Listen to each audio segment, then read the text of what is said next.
Hey friend, welcome to She Said, She Said. Here on this podcast, I'm joining forces with a broad array of top-notch guests to share important life and career lessons, always with an eye toward insight, inspiration, and the drivers that help us build influence. I've spent 3 decades studying and learning the art of influence. Whether you're starting a business, raising money for a cause, advocating for a promotion, or running your own household, understanding influence will increase your chances of success, whatever your goals may be. Listening to She Said podcast may just be the smartest, most efficient investment you can make in you. Hey friend, welcome to the podcast. So we are hitting that end of the year stretch, and our Instagram feeds are filled with daily reminders that we only have a few short weeks before the holidays and the start of a new year. And if you celebrate Hanukkah, you have even less time. You're going to barely have digested your turkey before it's time to light that menorah. So it's coming. That is a long way of saying that it's the perfect time to think about not only all the things that you need to accomplish, but which habits you might want to work on in the new year. And once you've decided on those goals, or maybe a habit that you want to break, what are the best ways to make that commitment stick? How to Change is the title of a new book by this week's guest, award-winning Wharton Professor of Behavioral Science, Dr. Katy Milkman. Katy is the co-director of the Behavior Change for Good initiative, which she co-leads along with Dr. Angela Duckworth, who wrote the terrific book Grit, which many of you are familiar with. It's fantastic, as is Katy's book. Katy is an expert on how to spur positive and lasting change. She's going to share with us her perspective on what we should understand about the process of setting our goals and turning them into lasting habits. Her podcast is called Choiceology, and it's a product of Charles Schwab. And in it, she explores the many dimensions of the fascinating field of behavioral science, but she does it in a way that incorporates tremendous storytelling. So if you're looking for another great podcast to add to your list, Katy's podcast, Choiceology, is a great one. I've included links to both her podcast as well as her fabulous books in the show notes for this episode 169.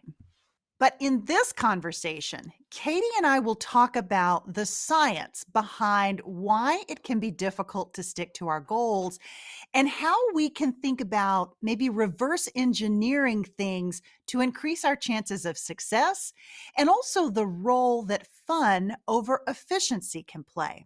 One of the surprising areas that Katy tackles in her book and in this conversation is the role that confidence plays related to our goals. So we do a pretty deep dive related to that and into this concept of mindset. We also talk about the best ways to motivate others. And newsflash, it's not about giving them our best advice. I love this perspective that she shares. She also talks about a really great concept where she gets her best advice, and it's a group that she has assembled called the No Club, N-O. And she'll talk about that in the conversation. We also talk about the link between building influence and self-management and closing the delta between what we know we need to work on and actually doing it and sticking with it.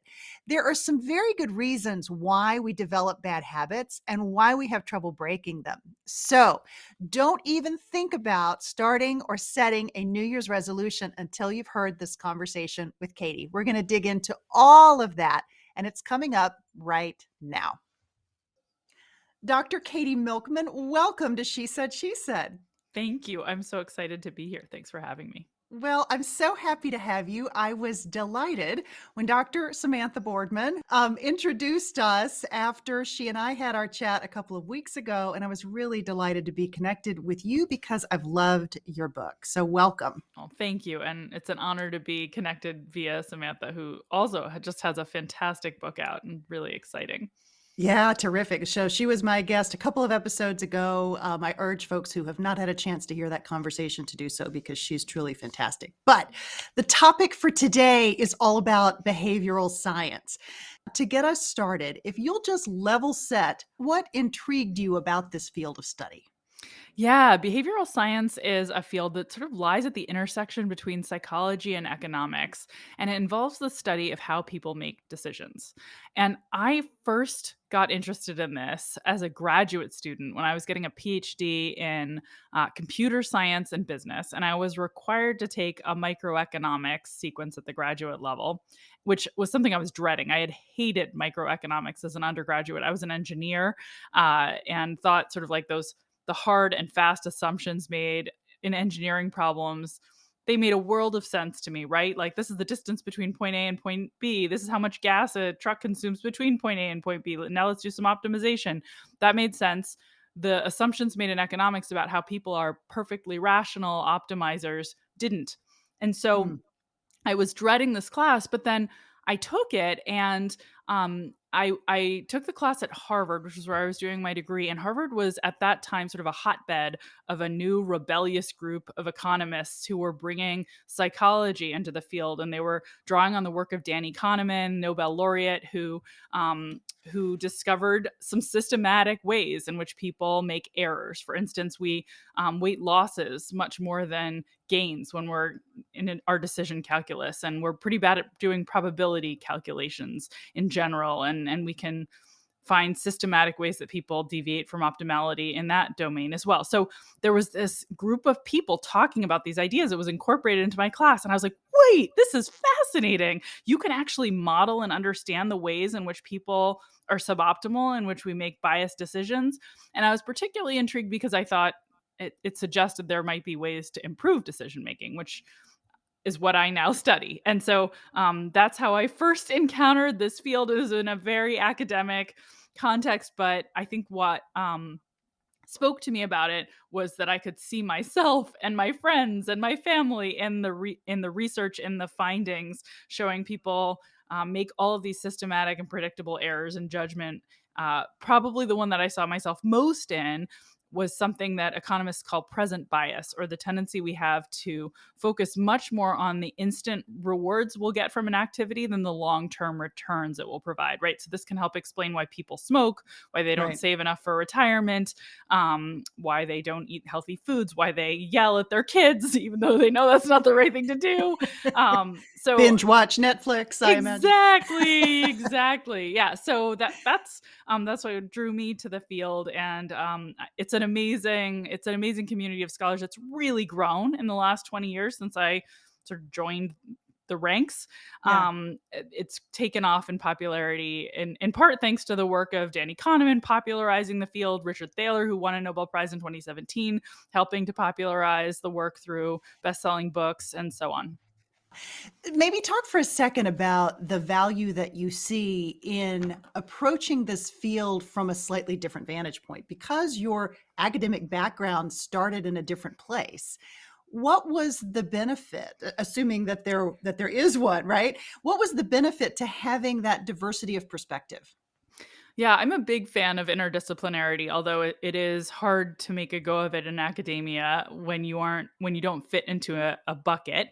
But my background in engineering, I think, gave me a unique way of looking at the world, which was as a problem solver rather than someone who simply describes things. And I think, economics and psychology sometimes they venture into sort of policy advice, but often are descriptive, as most basic sciences are. Sort of, this is how the world is. Mhm. And I think you go in a really different direction as a behavioral scientist or someone studying decision making once you aren't just describing it, but instead trying to improve it, which was my angle and sort of what I brought from engineering. And specifically, I think one learning that came from engineering that was really important is that when we want to solve some problem, we really need to analyze not only what could work, but we need to understand what the obstacles are, what's standing in the way of success.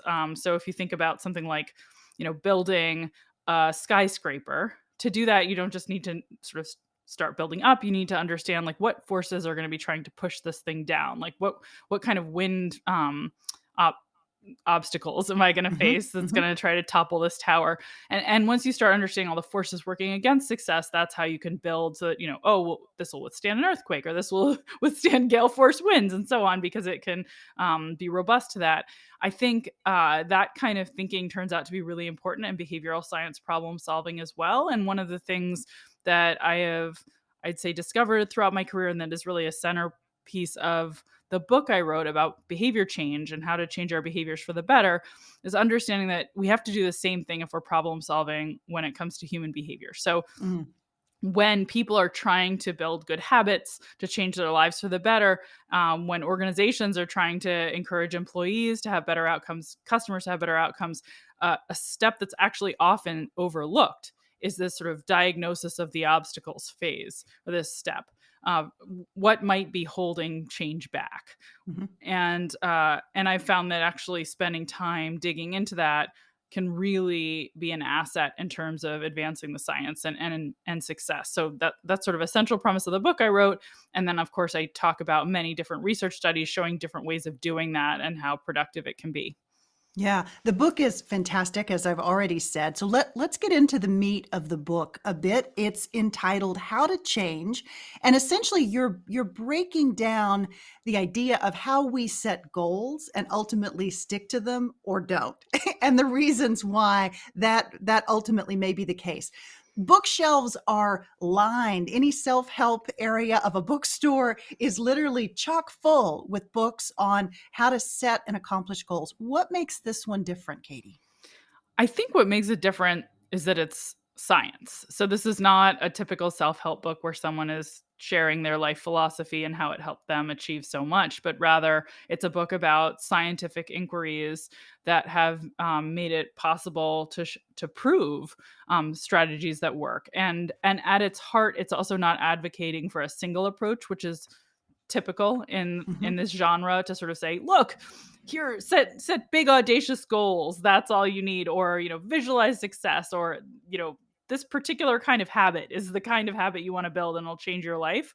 um my my read of the evidence, both evidence from my own research and others, is that there is no such thing as a one size fits all solution, and rather through this sort of engineering like approach to thinking about what specific obstacles stand in the way, and then trying to match scientifically proven solutions to those obstacles. That's how we can do the best, and that's really the central premise of the book. And we're going to sort of go through um, in a very systematic way each of the internal barriers that research Mhm. suggests can obstruct change, and it presents the evidence and stories, hopefully, that make it fun so that it's not painful to read, because goodness knows that's so important. And I know we're going to talk about how important it is to make things fun at some point in this Right. conversation too. It's true also of books that convey knowledge. Books and podcasts and all these things. Exactly, it Yes. has to be fun, or else everybody quits. Yeah. So that's the structure of the book, and that's Yeah. its central goal. And I think it's quite different than anything else out there. Yeah, I loved that you organized it around these human tendencies, right? Including some that I think maybe are not always thought about as it relates to goal setting and sticking to goals. And one of those is confidence. That's a big one.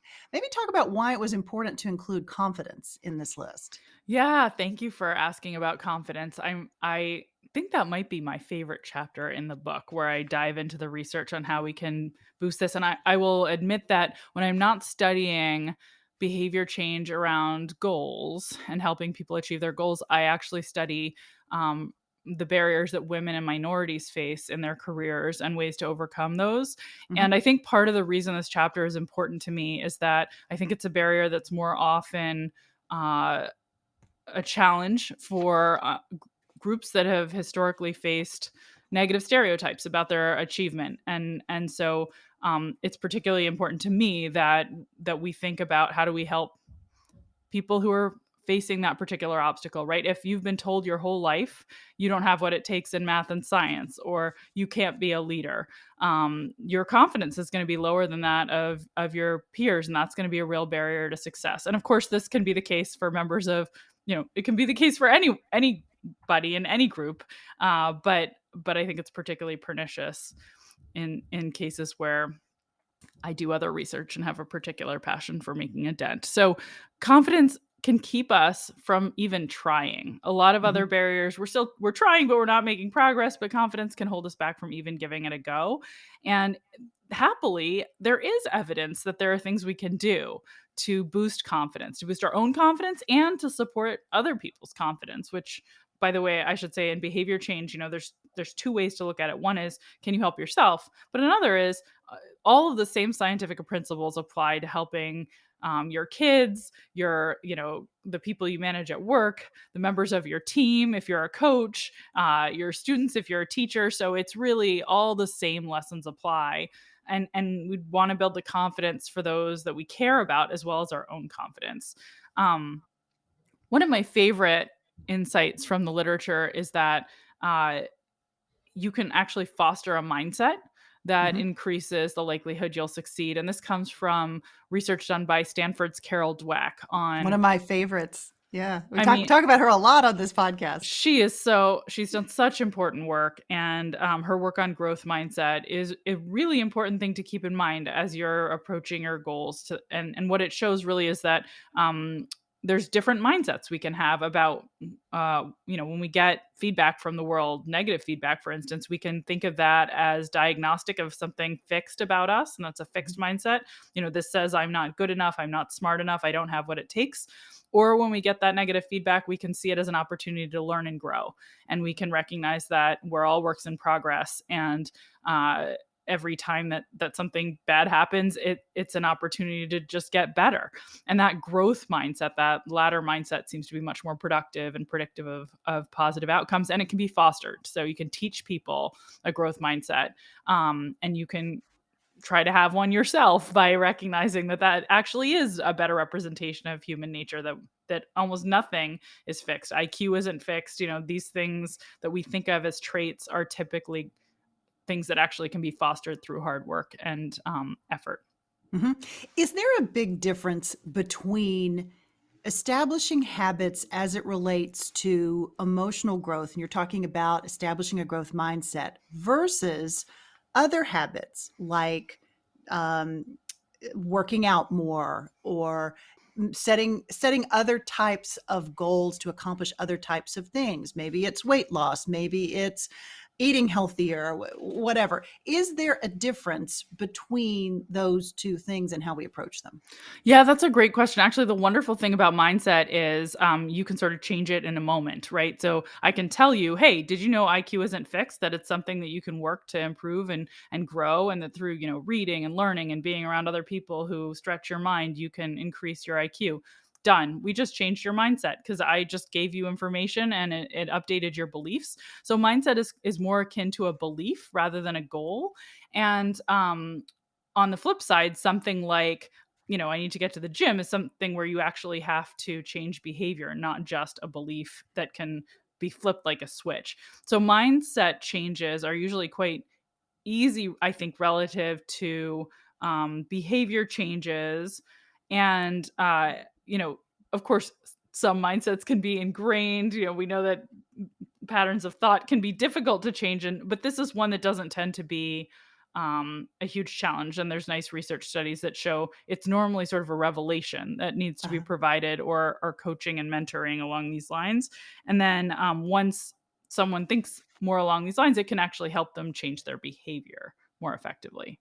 But I don't think that's always true of patterns of thought. It's in this particular, right? Because there can be clinical challenges with patterns of thought. Sure. Yeah. I mean, of course. I mean, we're not talking about mental illness per se. We're more like talking about patterns and behaviors and sort of ingrained behaviors, right?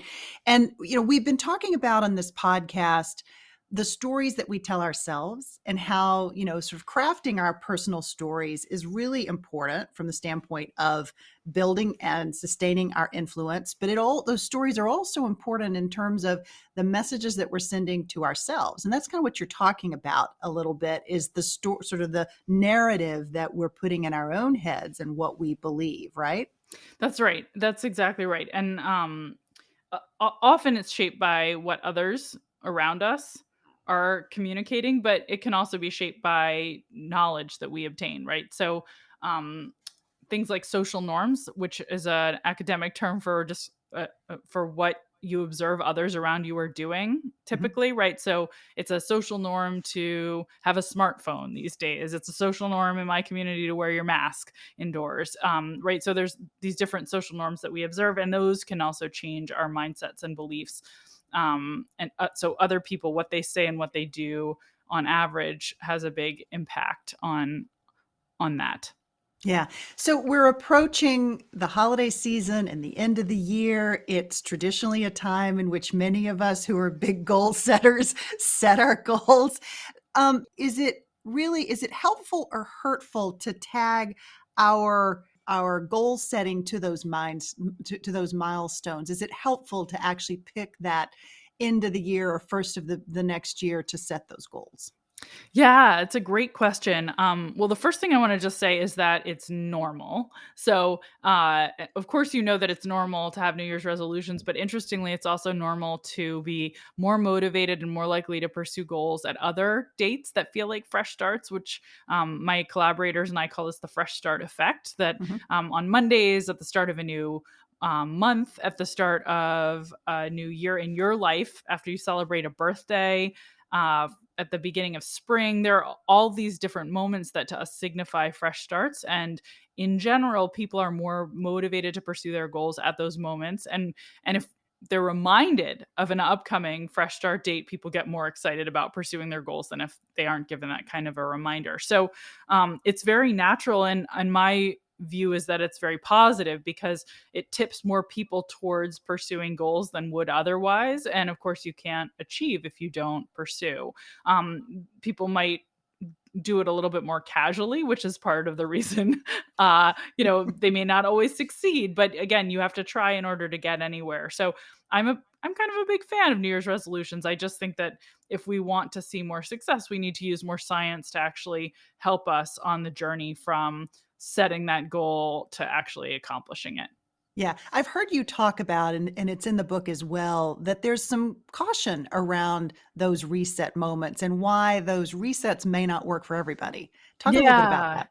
Yeah, this is, I think, really important, and it's based on work by my former student, Heng-Chen Dai, who's a professor at UCLA's Anderson School of Management and who I am very proud of. And she did this fantastic dissertation work on resets and fresh starts after the two of us had, along with Jason Reese, another senior fellow at Wharton, studied their benefits. So we had shown that all these moments, this is when people are more motivated to pursue their goals. But Heng Chen and I both had a sneaking suspicion that there might be an ugly side to fresh starts, because so far what we had been studying was the benefits they have for people who were falling down on the job, right, who weren't getting everything they wanted out of life, who had some goal that was lurking. It motivated people to get up and try again. And it seemed like basically what it does is it creates this clean slate feeling where you have the sense that, oh, it's a new chapter in my life, it's a fresh start. And yeah, I didn't quit smoking last year, I didn't get in shape last year, but that was last year, and that was the old me. This is the new me. The new me's got it all figured out. So that seems good when things aren't going well. But what we Right. were wondering about is, well, what happens when you are doing really well, when you've hit your stride, when everything's lined up? Maybe fresh starts can be harmful then. And in fact, I had done a study that showed really great potential for helping people create healthy habits, where we saw this giant disruption at a fresh start moment to the positive change we'd help people create. So that seemed at odds with what we knew from this new research on fresh starts. So Heng Chen, for her dissertation, decided, okay, she was going to go and study whether resets can be harmful when people are sort of at the top of their game, as opposed to helpful, which is what we already knew they were. And she studied this in multiple ways. She studied it in laboratory experiments, like little survey studies or little games she constructed where she could artificially change people's performance and create disruptions. And she also studied it in Major League Baseball, looking at players who had been traded either within leagues or across leagues. And what was fun about that study is it turns out if you're traded across leagues in Major League Baseball, all of your season to date statistics get wiped out and you have to start fresh. But if Mm. you're traded within league, you get to hold on to those season to date statistics. So both groups of people have like this big change in life. They move to a new team and so on, but one gets a fresh start on their through records and the other doesn't. And that's the only thing that really differs between the right, both moving to a new team, both moving to a new place. She thought it'd be really neat to see if that reset, that wipe clean, had differential effects for players who were being traded when they'd had a great season to date versus a weak season. And that's exactly what she found. So she compared sort of statistically identical players, both of whom get traded, but one of whom is traded across leagues and gets this fresh start, this reset, and one Mhm. of whom is traded within leagues. So that's what everybody's traded. And the players who were doing great and get this reset, it turns out to depress their performance relative to players who were doing great and get to hold on to their statistics. And Interesting. and it's actually just as you'd expect. Fresh start effect is it's the opposite for players who are having a rough season. They benefit from having their slate wiped clean. So it just suggests that fresh starts are very useful when we are not achieving our goals, and Mhm. they can be, we can harness added motivation to jumpstart progress. But when things are going well, we want to be really wary of them and try to plan to avoid the disruption, or at least have, if you're going to have a disruption, right, you're going to go on a vacation, or you're going to, there's going to be a holiday break, or it's January 1 and you're sort of planning for a new semester if you're a student, Yeah. then you need to think carefully about how you're going to hold on to that momentum because it is going to be broken and disrupted by that change. So for the vast majority of us, I would say, who will set New Year's resolutions, it's because we want to address something that we feel like we're not doing as well. Exactly. So we've got great optimism. We approach that end of the year, beginning of the next year, full of optimism and possibility. And 3 months in, maybe not even, we're kind of falling down. What happens? Why is it so hard to see a goal through to the finish? What happens to us when we take that reset that we need, set those goals, and then have a difficult time achieving them? Well, the answer is it depends, but a lot of things are working against us. And one of the biggest barriers, I think, and most common is that it's typically not fun in the moment to do the things that are aligned with our goals. The Mhm. payoff is normally down the line, right? So eating the pizza is fun now. Having the great, fit, perfect, body and good health, that's great, but you don't get it for a long time, right? It's Right. many pizzas you have to resist before you get that Right. reward. Um, Amen. exactly. So the here and now rewards aren't aligned with our goals most typically. And Mhm. that's really difficult because of something I mentioned earlier, which is present bias, this tendency we have to focus on the here and now, to overvalue that relative to the long-term reward. So that's a major barrier. But there are others too. Habits, can be a barrier. We develop habits often, they sort of go on autopilot that aren't super positive, and that can be difficult because we rely on them unthinkingly, unwittingly. We tend to take the path of least resistance. So if it requires more effort to pursue our goals than to do the opposite, then that's going to be a challenge. We can be forgetful when we're prioritizing, and that is another barrier to change. Confidence, which we've already talked about, is a Right. barrier. So there's a lot of things that can be working against us, and when you add it all up, it's probably no surprise that most New Year's resolutions fail, most goals fail, and most people aren't thinking strategically about those barriers that they're about to come up against. Instead, they just say, "I'm going to do it," and we have this optimistic belief that it'll all work itself out. But to achieve a goal or anything else in this world, it really does require sort of careful planning, strategic thought, and using hopefully some of the tools that science shows can can be particularly well suited to overcoming the barriers I just mentioned. Yeah, let's talk about what some of your favorite techniques are for overcoming those barriers. Well, I think my favorite, it has to do with present bias, because I think that might be the most pernicious of all Mhm. of these barriers. It's certainly the one that bites me the most often. And I think the wonderful finding there is that most of us think the right thing to do when we're trying to pursue a new goal is just like look for the most efficient solution. So, say your goal is I want to get fit. I'm going to start going to the gym, you think, and I'm going to head for the maximally efficient machine, say the Stairmaster. I'm just going to push right through. But research by Ayelet Fishbach of the University of Chicago and Caitlin Woolley of Cornell University actually shows that is a mistake. Most people think that's the right path, that sort of maximal efficiency path, but a small subset of people take another approach, which is they look for a more fun way to pursue their goal. They go for fun over efficiency. So Mhm. they may not be getting as much progress toward their goal in every bit of effort, but they're enjoying it. So instead of maybe that Stairmaster, they go to Zumba class with a friend.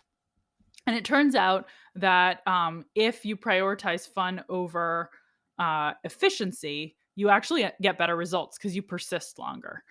So, in random assignment studies, they've shown that when people are encouraged to take a fun path when it comes to their diet, when it comes to their study habits, when it comes to exercise, they keep at it because it's enjoyable in the moment. And it turns out because we're present biased, we overweight that. We think it won't matter. We think, of course, I'm going to just stick to it and I'm going to grind through and push through. But if the instant experience is unpleasant, we quit. So, one strategy I have studied for making it fun, besides what they talk about, which is sort of, just select a different way to your goal, go with do it with a friend, or, well, study while eating snacks, whatever it is. Right. My research has looked at this strategy I call temptation bundling, which is Uh-huh. actually linking something that you find really enjoyable and tempting even with things that would otherwise feel like a chore that you might not do that help you achieve your goal. So, to stick with the exercise domain, imagine only letting yourself binge watch your favorite TV shows, ideally shows that you crave, like Bridgerton or Emily in Paris or Right. 24, Game of Thrones, whatever it is, only get to watch them while you're at the gym. And Mhm. now you have a temptation associated with exercise. And instead of dreading those trips to the gym, you're going to start craving them to find out what happens next in your latest show. You're going to waste less time at home in the bargain watching those shows when you should be doing something more productive. And time's going to fly while you're on the treadmill. So we can bundle temptations with chores to make them more fun in lots of parts of our lives, right? Your favorite podcast you got to listen to only when you're doing household chores, or open that favorite bottle of wine only when you're cooking a fresh meal for your family. Whatever the right sort of combination is for you, it can vary depending on what your temptations are and what it is you're trying to motivate. But by doing that combination, you can create a new equation essentially where present bias is working for you instead of against you, because you're going to enjoy in the moment doing a thing that's good for you instead of dreading it. Yeah. And then when you add a friend or a peer who you're responsible to, presumably to show up because you've said you're going to show up, what added bit? So that's sort of adding to this idea of making it fun. Plus, maybe why does that make a difference as well? Yeah, I love that you asked that question. It's funny. This morning before we were talking, I was literally working on a research manuscript about this experiment that Rachel Gershorn at the University of California at San Diego led, that I got to be a part of, where we showed that if you pay people to exercise together, like $1, but they only get paid if they exercise with a friend. Uh-huh. They exercise more than if you just pay them $1 to exercise. So, which doesn't make sense from, right? Like the dollar, it's $1 to exercise either way, but we just added an extra hoop. Now it's only if you do it with someone else, but they still exercised more because they felt accountable to this other person. Hmm. They told us, and they also enjoyed it. It was fun to work out with their friend. So you get the sort of double benefit of um, it's essentially a temptation bundle because now the activity is more fun with someone else, but it also, you're going to let someone else down. They're expecting you. If you don't turn up, they lose their $1, and that is more motivating than just getting yours alone. So I think there's huge benefits from making things social. And of course, we've all missed that a lot in the last gosh, almost 2 years now. Right. But thank goodness we're getting back to being able to do a lot more things socially. Absolutely. How about when all of these things, with our best of intentions and great plans, we still fail? Let's talk about how to get back on track and how to deal with what is really failure becomes an obstacle, right? You sort of think, okay, I've tried it, I've tried all of these things, and yet I still fail. And so sometimes that might discourage somebody from trying again. Talk about the role of failure and how we can overcome it. Yeah, that's great. Well, first of all, I just want to actually mention two things very briefly that we already talked about, which are helpful here. One is growth mindset, right? So if Mhm. when you get that negative feedback, when something goes wrong, you think, what can I learn from that? What am I going to not get wrong next time?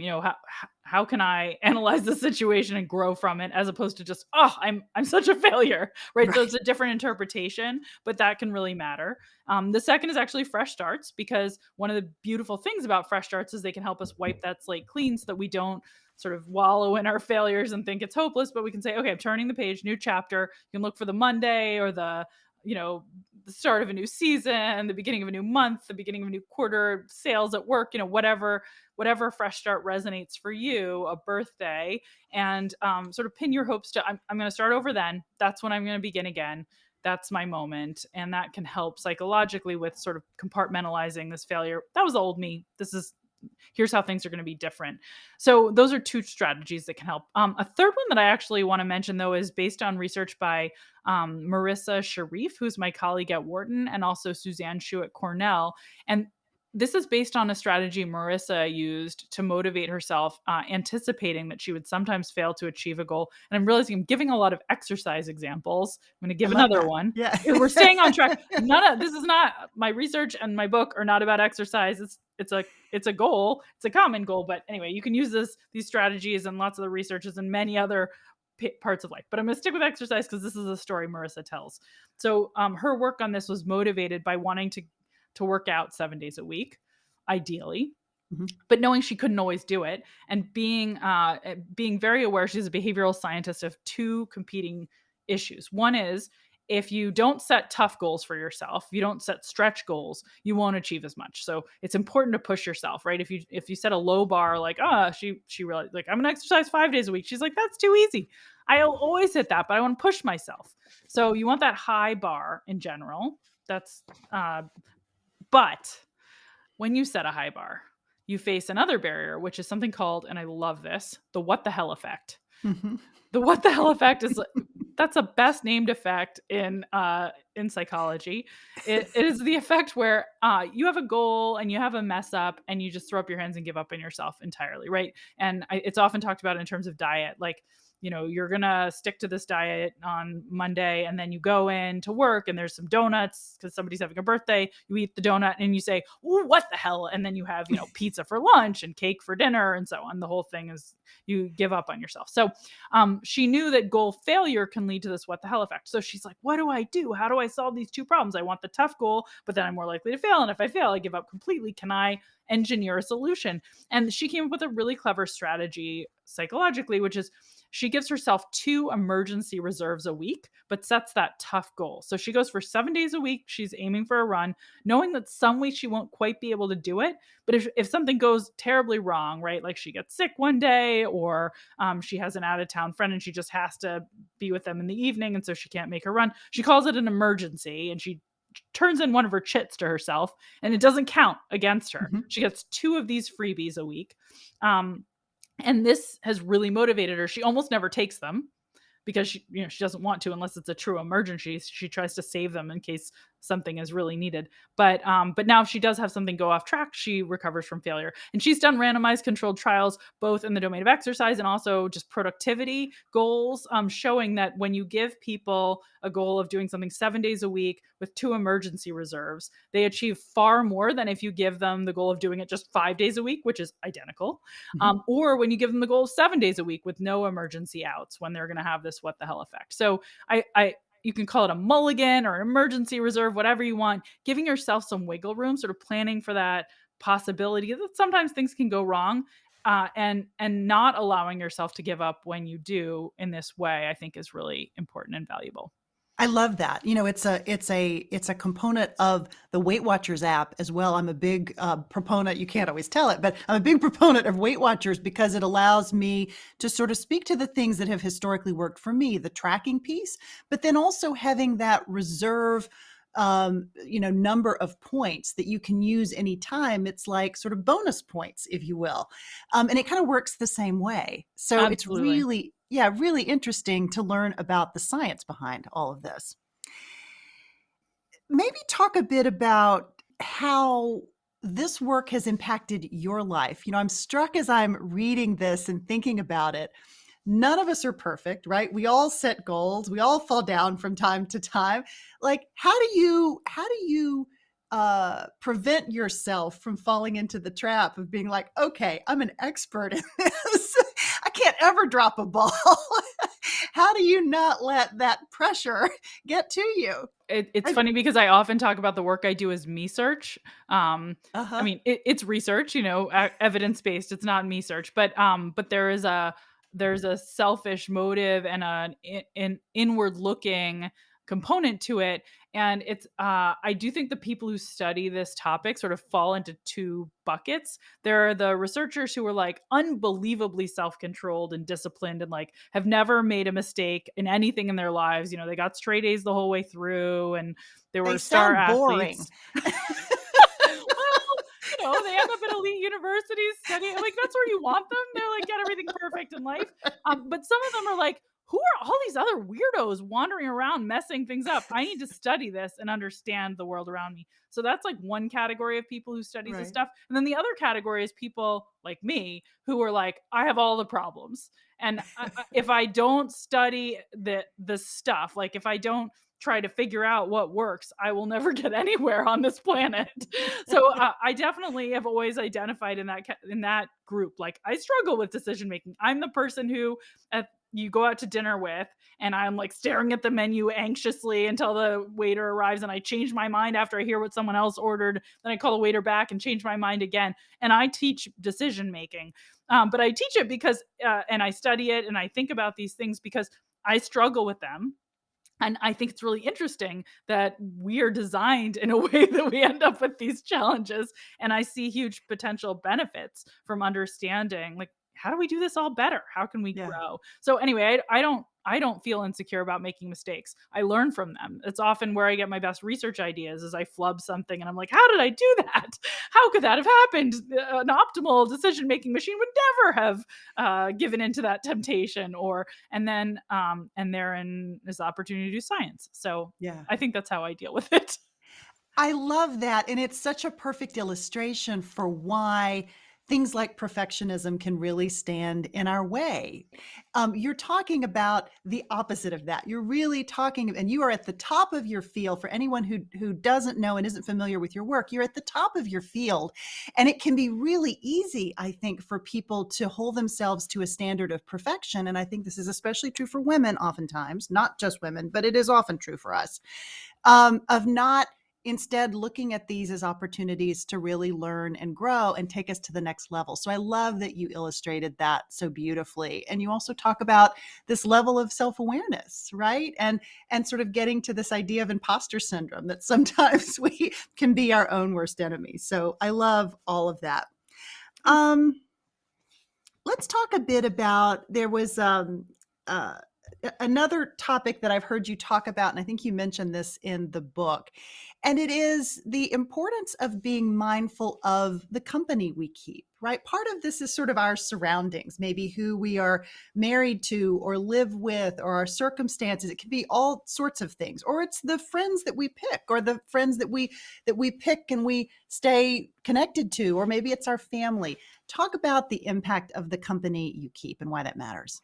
Yeah, this is such a powerful force in shaping our outcomes. And it's one that I think people often overlook. And I'll just mention one particular study that I think illustrates it nicely, which is just that the roommate who you're randomly assigned in college has a big effect on your grades. If you Mhm. have a studious roommate, someone who did well in the past, you're more likely to do well. And if you have someone who wasn't so studious, then, well, they may drag you down with them. And the sort of reason for this is that we look to the people around us to understand what's appropriate, what are we capable of too. So they shape our beliefs. They give us information about what's normal, what's possible. And, if you see your roommate staying in on Thursday and Friday nights to try to ace their exam, you're like, that's a smart thing to do. Smart people are staying in. If you see them going out and partying all the time, you're going to feel like, I'm lame if I don't go out and party, right? So we follow the norms of the people who surround us. We take cues from them, and we also often sort of copy and paste deliberately or not that the tools that they're using to get ahead in life, or not to get ahead, Right. as the case may be. So often we can't control these things, right? You don't get to pick your freshman year roommate, though you do normally get to pick your sophomore and junior and senior year roommates. And you get to pick your spouse, and you get to pick your, who's in your running club, I also want to talk about my advice club or my no club. Yes. You can choose the people that you spend a lot of your time with, and you can try to curate those people so they're people who support you. They give you confidence in what you're capable of instead of cutting you down, because the messages other people give us about what we're capable of shape our beliefs, they shape our mindsets. And you can also choose them so that they show you what's possible. You don't want to be hanging around people who show you you're constantly a loser. That's also important, right? Like if everybody around you is so much better than you are at whatever it is you're trying to do, it can be really discouraging. In fact, there's some research showing if your college roommates are curated to be like outstanding and you're a poor achiever and the goal was to like pull you up, well, if the gap gets too big, you no longer even identify with these people. Like, who are these weird aliens that I've been placed with? I can't even talk to them. So it is important that there be some overlap, some understanding and ability to relate. I have the most wonderful thing in my life, and it helps me harness the forces, the social forces for good that I've just been talking about. And I call it my advice club. Started out as a no club, but it grew to an advice club. Started out as a what? A no We club? called it a no club. So it's a group of women. N-O or K-N-O-W? Oh gosh. It should be K-N-O-W, but N-O. N-O. Because there's this wonderful research. Your listeners, I think, will like this by it was led by Linda Babcock at Carnegie Mellon University, showing that women, much more than men, do sort of office housework. So non-promotable tasks is the technical term. Things that have to get done by someone, but no one values enough to increase your salary or give you a promotion on the basis of this. Women do it more, right? Being on thankless committees, Right. organizing the holiday party, you name it, women do it more. We're asked to do it more, and we do it more. We probably know, and we notice yes certain more. things in a way that, our male counterparts often don't. We notice that things need to be done and just do them. And as we pick opposed it to- up. And when we're asked to do it, some sort of volunteer task, we say yes more than our male peers. They say no. Right. And anyway, so this has negative career consequences, as you can imagine. And based on that research, Linda was giving a presentation at Penn, and which is my university, and she was explaining she had formed a no club, a group of women who helped each other say no more, basically a support group. And I was like, that's a brilliant idea. So I contacted a couple of my close friends at other universities with similar career aspirations at a similar career stage, and I said, women, of course. And I said, let's form a no club. This seems brilliant. We're all saying yes to too many things. All of us, we're on organizing committees for 1 million conferences, et cetera, that we weren't really being rewarded for. And we knew it was a problem. So we did this. And now whenever we get an optional ask, something outside of our, immediate work task, we reach out to each other for advice on, is this a yes or a no? It's come to be more than just a no club. That's why I say it's an advice club. It's my life support group. These women are amazing. And it has all these benefits. One of them is just, anytime I need peer support or advice, I have brilliant people to provide it. We have camaraderie. So those are all good things. But there's this other interesting element, which I never anticipated, which is also backed by research. And that is that I have actually benefited from giving advice. When I mentor my peers, when they reach out to me and say, oh, I've got this opportunity, should I go to Switzerland and do this thing for free with my time? Does it make sense? I don't know. It'd be disappointing somebody important. But on the other hand, life is really busy. And I say, like, no, what are you thinking? Here's how you rate the decline of that invitation politely. I learn a couple things. One, it builds my confidence that when I face similar challenges, I'm going to know what to do. I'm going to be able to figure this out for myself. I've got a clue. And second, it helps me like anticipate what's coming. And so I've grown both through the support network and the social learning, but also through giving advice. And this is actually there's this really cool research by Lauren Eskris Winkler at the Kellogg School of Management that I've gotten to be involved in a little bit, showing that when we mentor and coach others, when we give them advice on a goal and how to achieve it, that we too are hoping to achieve, it improves our own performance on the same goal, which is really weird. You think the mentor is helping the mentee, but the mentor is also helping themselves. Right. Because when you give that advice, you introspect more deeply about how to achieve something. You feel a growth in confidence. If somebody's looking to you for guidance, you must have what it takes. And once you've told someone else they should do this, you're going to feel like a hypocrite if you don't walk the talk yourself. So, anyway, my advice club is a superpower, and I think all women should have one. I love that. I love that. That's amazing.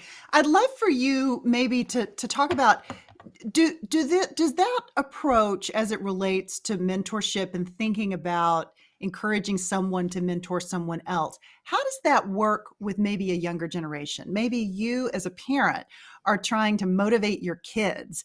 Does that same approach work, or what's the best way to go about motivating our kids to do the things that what we want them to do and that they should be doing? Yeah, it's a great question. Kids kids are delicate, right? Because they have this very strong desire not to be manipulated by their parents at a certain age. So you Right. also, you can get reactance. That's a technical term when they say like, because you want me to go to swimming lessons, I refuse, or like, I'll never play the piano again because that's what you want me to do. So you do have to watch out for that reactance, that desire to buck whatever their parent is pushing for whenever you try to nudge them in a positive direction. But different things you can do. Yeah, absolutely. Putting them in the position of advice giver rather than always just giving advice to them can be really useful for parenting. I find often if I say to my son, what would you tell Max to do if he were in this situation, instead of just me spouting off my advice, it leads to a different kind of introspection. When Mhm. someone gets to the solution themselves, they value it more, and I think that can particularly be useful as a parent. My I only have one child, but one of my close collaborators who worked on some of this research as well, Angela Duckworth, is a Mhm. psychologist at the University of Pennsylvania with me. She has two children, and she told me she often used that strategy when they were in high school, of sort of one was struggling with something, and she'd actually ask that one to advise the other one on the same, what do you think what do you think Lucy should do? Could you give Lucy some input on this situation she's struggling with? And found that that was really valuable. Built relationships between her kids, and also by being in the position of advice giver, whoever was struggling ended up starting to see things a little bit differently. Yeah, I mean, that's amazing perspective. Okay, last question. Because influence is a big theme for us on this podcast, how we build it, how we sustain it, how do you think about the concept of influence as it relates to your work and goal setting and achievement in particular? Yeah, it's a great question. I do think that to influence others to achieve their goals, you can use a lot of the same tools that you can use to influence yourself to Mm, achieve your goals. For instance, we were just talking about how important your social environment is, and that choosing the people you surround yourself with matters. But if you're trying to influence someone else, that same message applies, that you can curate the social information they have in a positive way to help them achieve their goals, right? If you're trying to encourage someone, for instance, and this is literally, there's great research to back this, you're trying to get people to save more energy, right? To be more energy efficient. It turns out to be really effective to tell them, as an influence tactic, you're using, here's how much less many of your energy efficient neighbors are using each month. Sending mm, people mailings that tell them how they compare to their neighbors on anything from voting to energy efficiency is highly motivating, because people they don't want to be an outlier. They want to fit in. And when they learn that others are doing better than they are on some dimension, that influences them to change. So we can use a lot of the same insights that we use to change our own behavior to influence others. yeah, I love that. I think I would be remiss in not asking you, there was, I'm sure there will be so many case studies written about the approach to getting people to get vaccinated post or sort of during this COVID environment. Maybe a little bit of perspective on where things went wrong and what really broke down and why was it so hard and why did it become such a polarized issue? Oh gosh.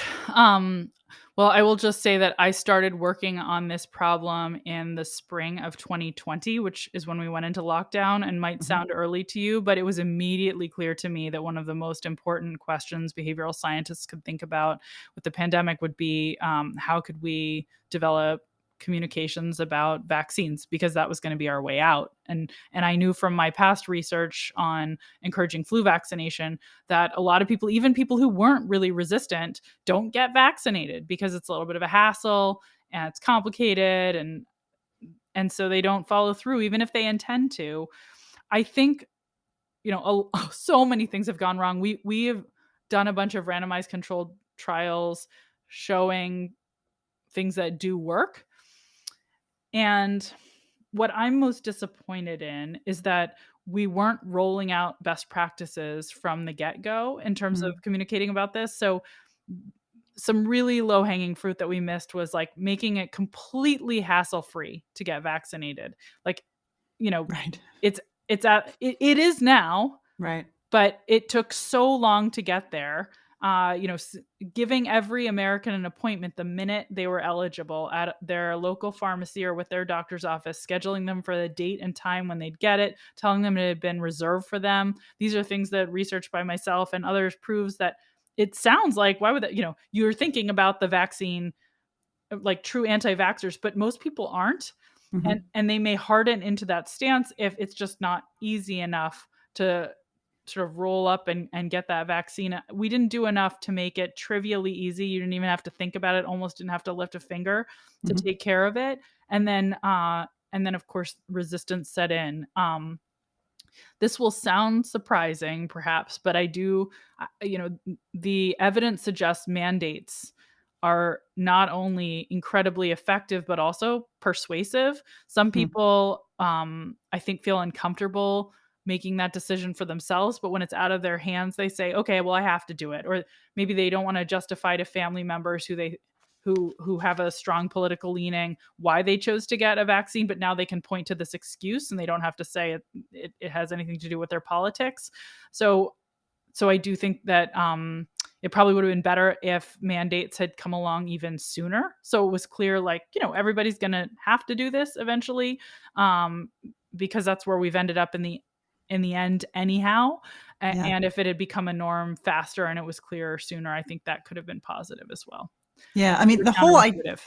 absolutely. No, it is. It is. But, I think too that overhang of sort of distrust in institutions, regardless of which side of the political spectrum you're on, whichever party's in power, if you're of the different party, then you have an extreme distrust of the other party, right? Or the other people who you perceive to be in control. So it's super complicated set of issues and a really interesting time, I would think, to be doing the work that you and your colleagues are doing. So Yes, and it is interesting, but it is depressing as well, I will say, because these are, incredibly safe, incredibly effective.